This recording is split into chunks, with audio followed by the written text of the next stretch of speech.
often hovered at the edges of her lips, as if she held a secret she wished she could share. In one clip, taken the year before she left Earth, she'd opened her Christmas presents with the careful, considered way she did everything. A scientist, through and through. Lifting the tape with a plum purple nail, peeling back the shining paper to fold it up and set it aside, opening the cardboard top, peeking in, the dark wave of her hair covering her face, the slight laugh as she took out the snow globe Valerie had given her mentor looking on with her own crooked half-smile. Valerie had bought one years ago at the Kennedy Space Center, and growing up, Naomi had always played with it. They had likely been out of production for years, but Valerie had found another just the same. Naomi shook it, the blue glitter murky and opaque, before it settled to reveal the little space shuttle on its little launch pad. She brought it with her when she left Earth. It still sits on her nightstand, even though the glass is cracked and the glimmer within leaked out long ago. I never knew the first, early incarnation of Naomi. Sometimes I'm not sure I've ever seen her beneath that meteorite mask. Not really. Every anniversary, journalists try again, begging for just one feature, or a publisher will contact me on her behalf and offer me an eye-watering deal for her memoir as one of the Atalanta 5. No one understood why she kept saying no. I do. Naomi has never craved fame or money. Over the years, people have tried to fill in the blanks, or simply made up lies that further poisoned her legacy. She always claimed that her past was better left forgotten. What really mattered was what happened after. What we built from the remnants and rubble.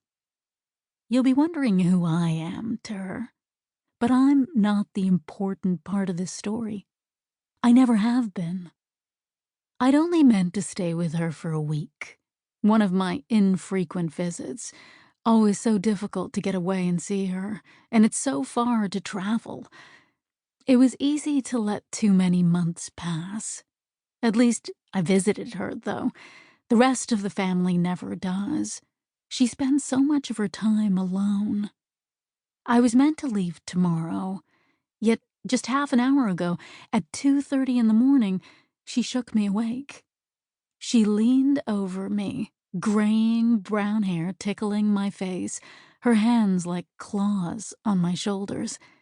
Dark eyes wide, she said she'd tell me everything. Her face was red, splotchy with tears, her voice nothing more than a whisper, her sour breath hot on my cheek. I've checked the news long enough to understand what set her off. Naomi will have turned off all incoming comms. The journalists are going to be circling and buzzing like flies. They'll dredge up all the old pain anyway. So perhaps that's why she's finally telling me what I want to know. Better than finding out via the news drones.